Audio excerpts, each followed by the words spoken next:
Want to achieve network marketing success? Then join the right company. Hello, and welcome to Leave Nothing to Chance, hosted by networking marketing giant John Solleder. Learn everything you need to know about the network marketing space from somebody who's actually done it. Join us every week for front row seats as we feature some of the finest and most successful personalities in network marketing. Leave nothing to chance. Join us now. Well, welcome everybody. It's a beautiful day here to introduce a new friend to Leaving Nothing to Chance, and that is Mr. Matt Wolff from beautiful Southern Florida. And he's been fighting the traffic of Christmas. We're a couple days before Christmas. So, Matt, welcome to the show. Appreciate you being here. Yeah, great to be here, John. Excited for the chat. Matt, you're a serial entrepreneur, as I know you have been for many, many years. I've read a lot about you, heard a lot about you, and I'm not even sure where to start, but let's just start with some basic questions. You are somebody who has utilized AI like the rest of us want to. So, what was your introduction to AI? How do you use it? Tell us about it. We actually don't use a ton of AI. I mean, just like everyone else, it's at the beginning of what's to come, but we haven't been able to use a lot of it yet. AR, that maybe augmented reality might be what you were reading about, and we're always trying to enhance the experience, the fan experience, the attendee experience. So we have physical products like this, which are keepsakes in and of itself, but always trying to enhance the experience. And so we use some augmented reality through QR codes and some QR codes and I'm drawing a blank. RFID, sorry. RFID with some tap technology. So I think AR might be what you were thinking about. Well, that's known as old eyes, because I was looking earlier. I said, oh, AI. So A, just as good, by the way, just as interesting. So you work primarily with events and people who are trying to put on, be it sporting events, be it business meetings, et cetera, et cetera. And I've got some of your product here that I showed you a second ago that you've created. Yeah. And I love these things, by the way, but I want you to talk about them a little bit. Hopefully people can see them, what they kind of do here in terms of taking Yeah, you got it going right. So this is our animated products. The technology is called lenticular. It's a lens. If you remember back in the day when you used to flip a book and it would animate, that's sort of the technology. What this is, it's basically like 30 frames all up in just a quick motion here. Some of it's 3D, some of it's just a flip. You could do motion that looks almost like video, like a 3-second clip, again, cut into 30 different frames. That's one of the products that we have. We do a lot of other products as well, laminated or plastic badges for events, name badges, and all access, and then old school tickets like you used to get. So the animated it's a very cool product. It's unique. But it's just one of the different products that we do. Anyone who's working with events or wants to commemorate something, I like to say we're keeping the printed memory alive. And so it could be for a family reunion, it could be for a wedding, a bar mitzvah, it could be a big conference or trade show or a game, or it could just be an event that you attended. So we're mostly B2B, in turn going to C. We have a few products that are direct to consumer, and we hope to enhance on that offering down the road. Well, I know you've been a serial entrepreneur, but how did you get in the ticket business? So ticketing, it was actually my first sales job. I was going along with bad job after bad job, and my father kept telling me to go into sales. And I thought, well, I don't really like sales. I got to be pushy and phony. And turns out you don't have to be pushy and phony to be successful in sales. That's one way you can be successful, and there are a lot of people who do that. So I took a job with a company that did ticket printing, and that was my first sales job, and really enjoyed it. A lot of success. Wound up leaving the industry and selling something else, but then came up with the idea for Ticket Time Machine. I had the ticketing background. It all stemmed from everything going digital. Everyone used to have the printed tickets, and now it's going digital. And there's just a lot of people who want to have something to commemorate the events that they went to. And so one day I was at a Marlins game. You could read this on the full story on my website, but I was at a Marlins game, and I went, Edinson Volquez threw a no-hitter. And I didn't even, I collect tickets. I got boxes I could show you here, and I didn't even think about it. But at the end, they said, hey, if you want a printed ticket, come to the box office. I'm like, yeah, of course. So I go to the box office and I say, this is great. Can you print Edinson Volquez no-hitter on there? And they said that they couldn't. And I know that they can, because that's the background I have. And that was the start of Ticket Time Machine. And this is the actual ticket from that day. So you'll see they don't put anything on there, but I got it graded and framed. And so now I have something that says Edinson Volquez no-hitter. It also happened to be the birth of Ticket Time Machine. So that's really how the idea came. And it's really it's a good lesson about the word can't. It gets thrown around so often, and people don't really mean that they can't. They mean that they don't want to, or they're not going to. So I know that they could. I said, look, I'm going to offer this. I had the background, and I started out, and we've kind of evolved since to offer a lot more than just tickets. It's why it's called Ticket Time Machine. Go back and forth in the past and the present and the future. But that's how it all came to be. Interesting. So let's stay on that for a second, because obviously, as entrepreneurs, we always are told, and we tell other people that we coach and all that sort of thing, always have your ear to the ground, always be thinking, always looking for opportunity. So here you went to a ball game to enjoy the ball game, and you came out and you launched an enterprise now that is growing and been fruitful for you financially. But I want to go back to that moment. So you go to the ticket booth and you want this printed ticket as something to hold on to for your kids or grandkids or whatever. You're driving home, and then all of a sudden does the idea hit you, hey, wait a minute, these guys didn't do a very good job at this? Or what, give me the evolution. I think it kind of hit me that at that moment, like, I know they can do it, and I know we've used to do it. Why can't we do it? So I thought to myself, well, let me see what's going on. And then actually the next week, I went to a country music concert at the venue here, and I asked them, can they print out, because they were going away from it. And I said, can you print it out? It's my nephew's first concert, because I wanted to print a ticket, and they wanted to charge $5. They used to charge $5, if you lost your ticket or for whatever reason. And now they increased it up to $20. Now I liken it to, like, they're not charging $20 because they want you to pay $20 for this ticket. They're charging $20 because they want you to think, this is too expensive. I'm not going to ask for tickets anymore, because they wanted everything to go digital. So that was really where it cemented to me.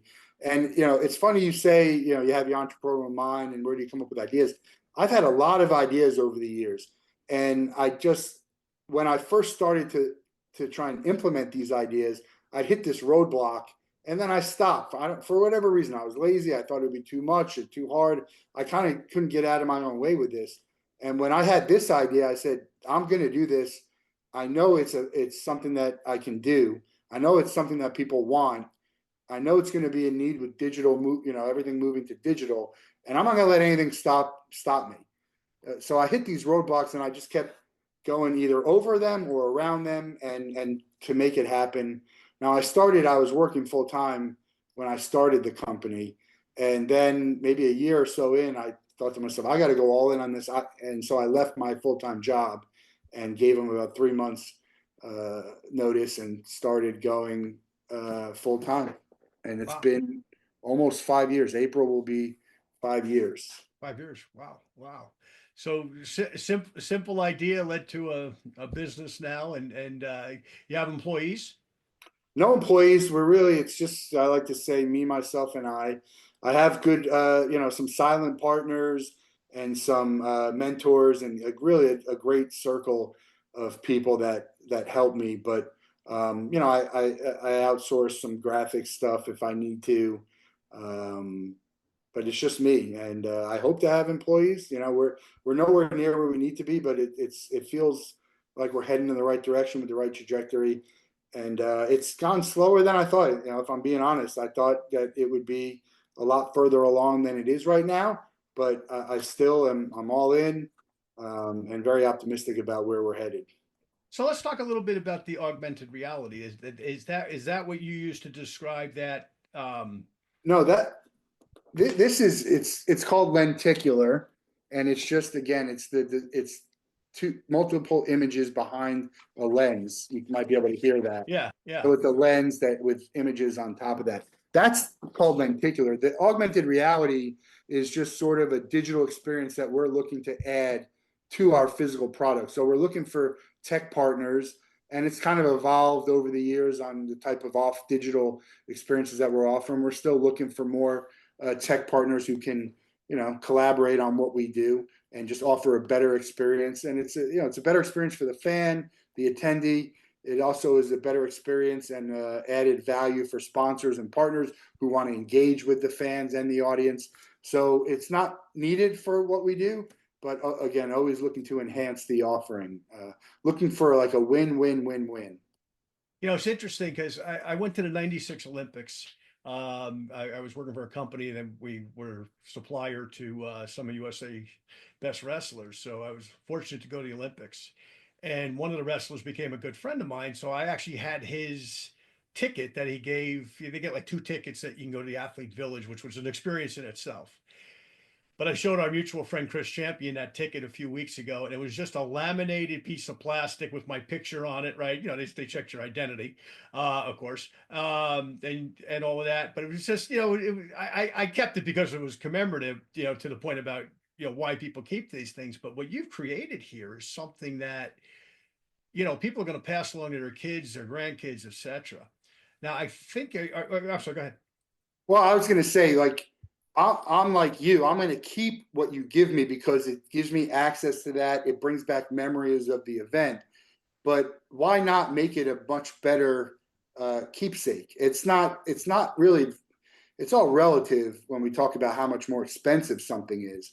But the effort to make something nice, it doesn't take a whole lot more as opposed to just giving any type of plastic that has someone's name on it and not putting much thought into it. These are, I think any event could be something that's memorable enough for someone to want to keep and to commemorate. But the Olympics, I mean, I was at the Olympics this summer, and everything's digital. They offered you for a few bucks to get a souvenir ticket, but it's not nice. It's just a regular piece of paper that, frankly, anyone could print. And so it was inexpensive.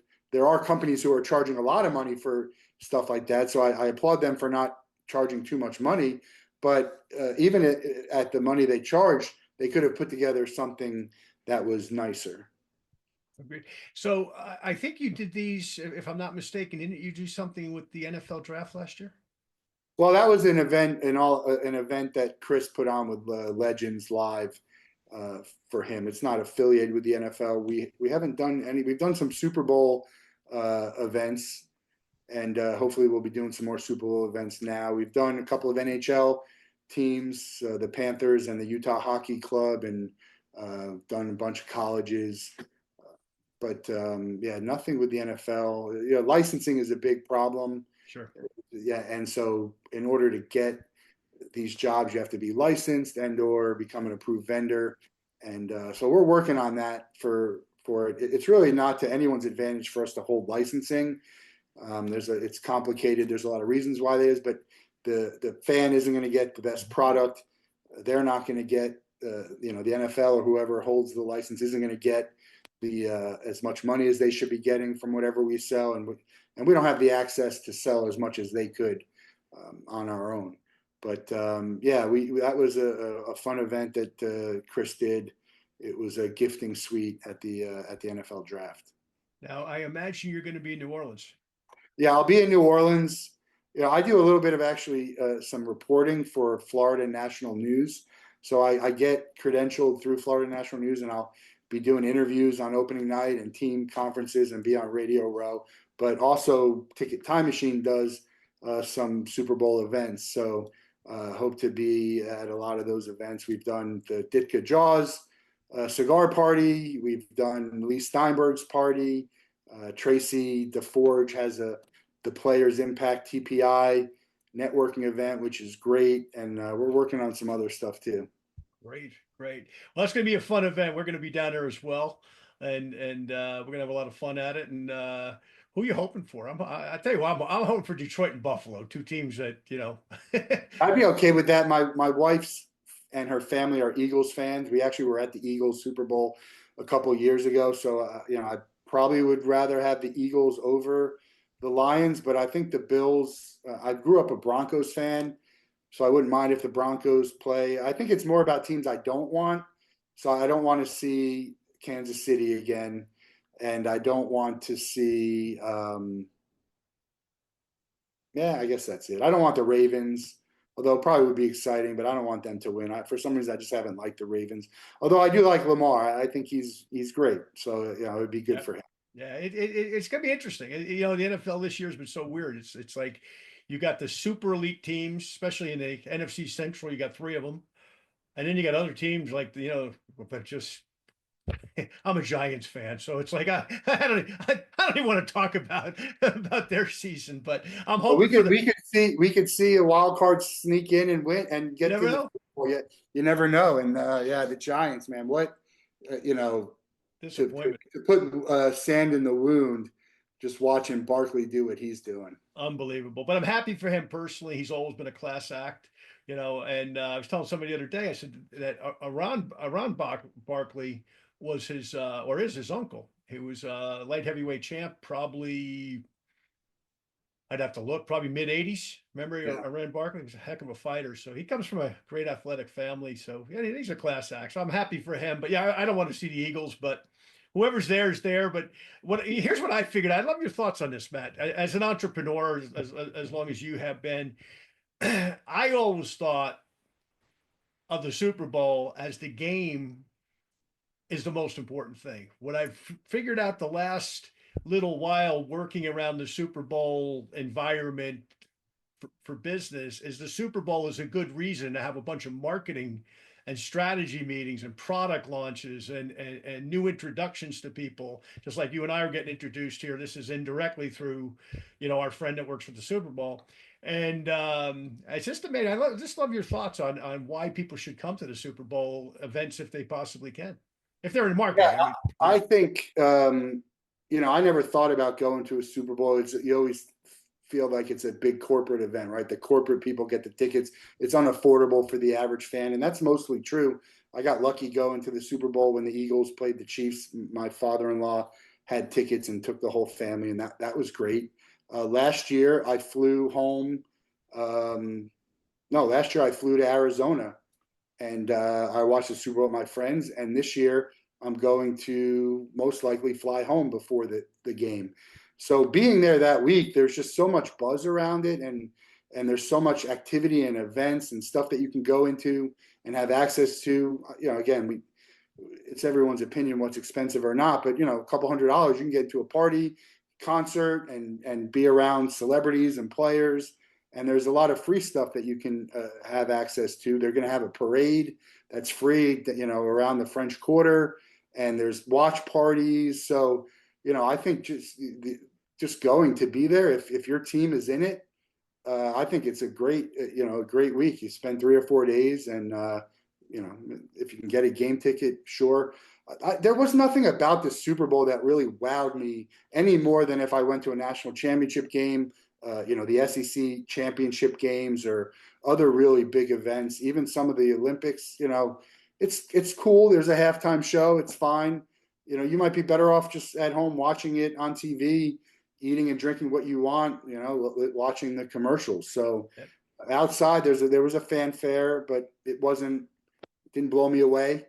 It wasn't great. It was okay. And they have some events around the city for the week, but I think it's important to be there. And there's other events like that. I'm told the All-Star game and for the NBA and maybe MLB, and there's certain events that it's just good for you to be at. Yeah, well, I think too, what I'm looking forward to, of course, is the marketing opportunities, meeting so many people. And I was watching something the other day on CNBC, and they were talking about the schedule of the billionaires in the world, that there's 12 events that the richest of the rich, who are also, 99 out of 100 are business people, right? You get the odd person with the lucky sperm club, but I mean, everybody else. I've worked with a few billionaires. They work really, really hard, which is maybe amazing news to some people. That's how hard some of these folks work, and they're always looking for more opportunities.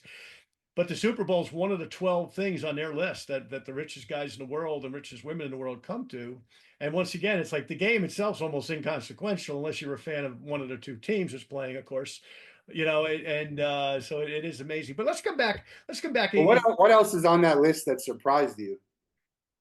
Let's see. Not really surprised me. I know the F1 race in Monaco is one. The art thing that just took place right there in Miami last weekend. Art Basel. Yeah, Art Basel, which I had never heard of personally until about a month ago.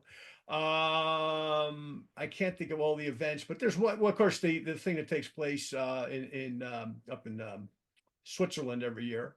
The G7 or something. Yeah, I forget what they call that, but they all kind of get together. They all fly in on their private planes and tell the rest of us, that we should buy electric cars, those guys. Yeah. But I was just interested of like, well, the Super Bowl, because this is my first time going. Ironically, I have friends that played in the Super Bowl that I know, guys that I've talked to that actually played in the game, but the game was nowhere near as big as it is now, so it's grown certainly. But what I didn't realize, like I said, as a marketing guy was, and I kind of did, because even as a kid, I remember the first time that like a commercial was $1 million. And now you can't probably buy 5 seconds of time on the Super Bowl for $1 million. But I remember it was like the first time companies spent $1 million to get their product out there on the Super Bowl. But now, the way I look at it is it's a marketing opportunity. So it's something we're going to do every year. But I want to come back to your business, though, because kind of as we wrap up here. We have a lot of people who listen who are in business for themselves. A lot of them are in network marketing. Some are in the insurance business. Some are in real estate. A couple of car dealer friends listen to the show. And frankly, a lot of miscellaneous people, not only here from the US, by the way, but around the world. We got a big following in Europe, believe it or not, for our show. Anyway, that said, talk a little bit about if somebody wants to get a hold of you, number one. Number two, they want to find out about your resources. And number three, is this a super expensive project, or is it something if they were doing, let's say, a family reunion and they said, hey, let's get 100 of these things printed? I mean, give us kind of some logistics. Yeah, sure. So I'm about as accessible a person as you'll ever find. I'm on LinkedIn every day. You can email me. You can reach out on LinkedIn. You can call me if you need to. But very easy to get a hold of. Find me on LinkedIn. Find Ticket Time Machine. Information is all on the website as well, or any type of social media. We have Instagram and Facebook and Twitter and Threads and all of that stuff. So if anyone has any questions or wants to talk or find out, you can email me. It's matt@tickettimemachine.com, or just find Matt Wolff. I have a cartoon avatar, and type in Ticket Time Machine LinkedIn, you'll find it. The animated products at the most expensive, they're $2.50, and that goes down with volume. So we do have minimums on this, usually around 200. But if you're talking about, a ticket like this or a laminated pass, I mean, we can do as little as 25 or 50, and everything depends on quantity and volume and what that looks like. But it could be $1, $1.50, $2, depends. If you print enough of them, you're under $1. We just did about 5 or 5,000, and you're under $1. So it just depends on volume, but no job is too small. And if we can't do it, we know someone who can. But we can do pretty much anything. We do wristbands, and we have magnets. The stuff that we do could be magnets. So we have a lot of different products that are great for gifts, or great to give VIPs, or just great to give attendees, or to sell as merch. Reach out, and I'd love to hear from you, even if it's just questions about what I'm doing, questions about owning a business, whatever. However I can help, I'm happy to do it.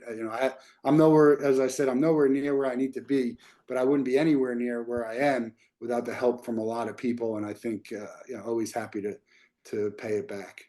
Well, we've got a lot of people, like I said, in the network marketing field, including executives. And one idea that comes to mind on my end is, in our business, we've got about 4 events a year. Most of the companies in the industry, about 4 big events a year. What a nice thing for your distributors to start to collect these. Hey, I was at the event in Los Angeles, and then there I was at the event in Miami, and then I was at the event in Toronto, and et cetera, where this becomes something that they use to commemorate in their career as well, kind of a nice timepiece, if you will, for their business as it grows. I wish all the meetings I've been to all the years that I had saved this stuff, but to your point earlier, most of it's been junk. It's like, okay, the meeting's over, you throw it in the garbage on the way out of the hotel, and that's that. Where you're not going to throw that away. You're going to keep that and say, hey, I was in, I was at the Olympics, or I was at the meeting in wherever it happened to be. So I think it's a great idea that you got there. And once again, ABM, man, always be marketing. And that's what this is. This is an always be marketing type of thing, where even, and love your thoughts on this, Matt, somebody leaves an event, be it whatever the business is, they leave the event, they've got this thing on their lanyard, and they go to dinner, right? As is normally the custom, right? Okay, meeting's over, 5 or 6 people, you go out and eat together. What happens in that restaurant? Somebody walks up to you and says, wow, that's pretty cool because, of what it does, right? Not what it is, but what it does. And all of a sudden you're in a conversation about your product or your opportunity. So I see this as a great marketing piece that should be incorporated to, all of our businesses.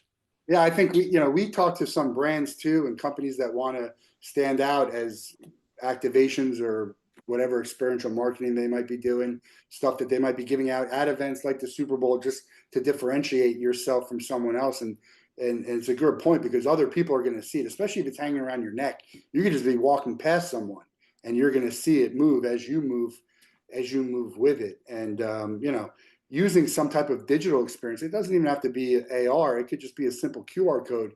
You have the ability to interact with whoever has that and who's showing it to others. And that could be, next month, next year. You could say, hey, every Friday, go to this, or every month, go scan this, and we'll have a new deal for you, or we'll have some new highlights from something, or some type of special offer. So I think from a marketing point of view, it doesn't only have to be someone who's holding the event. I think it's a good way to get involved in events as a brand and engaging with your audience. Exactly. Well, I love it. So what's your goal for 2025? So we need more business. I mean, that's we need to get in more business, and to get into more events, but hopefully trying to expand the offering. We're always trying to find, again, new tech partners to enhance the experience, but I'm open to try and figure out what other products out there might be, something that we can offer the fans, and just trying to find new partners, people who want to work. The word partner and sponsors, it's probably for a whole nother conversation, but someone who wants to partner, put together our assets and resources with what they have, and offer something great for the fans, and we share in whatever happens from there. And so we have a lot of programs that could be offered at no risk. Let's put something out there, see if it sells, and I'll take the risk that we'll sell whatever minimums I need to do to have it, make it worthwhile to gear up the presses. But I'm always looking for new partners and products, and we need more. That's what it is. And you never know. I mean, it's the way the world is going right now. There's something that could happen midway through next year that is not even on a radar right now. You're not even thinking about it, and it just happens to pop up, or an opportunity pops up, or a new product or technology comes out, or gets perfected, or gets presented to you. So I think there's probably something that we're not even thinking about and talking about that we're going to be a part of next year. Wow. Well, Matt, this has been a privilege, my friend, and continued success. Happy New Year, happy holidays, and all of that. And thank you so much for being here. And just hang on a second. We'll turn off the recording and chat for a couple minutes. Yeah, I appreciate it. And I look forward to seeing you in New Orleans. Yeah, likewise. That's going to be a lot of fun. So, Thank you for listening to this week's episode of Leave Nothing to Chance. If you want to know more about what it takes to succeed in the network marketing space, join us again next week for another amazing episode. For additional resources and to connect with John Solleder, visit leavingnothingtochance.com. Don't forget to leave a review, and we'll see you next time.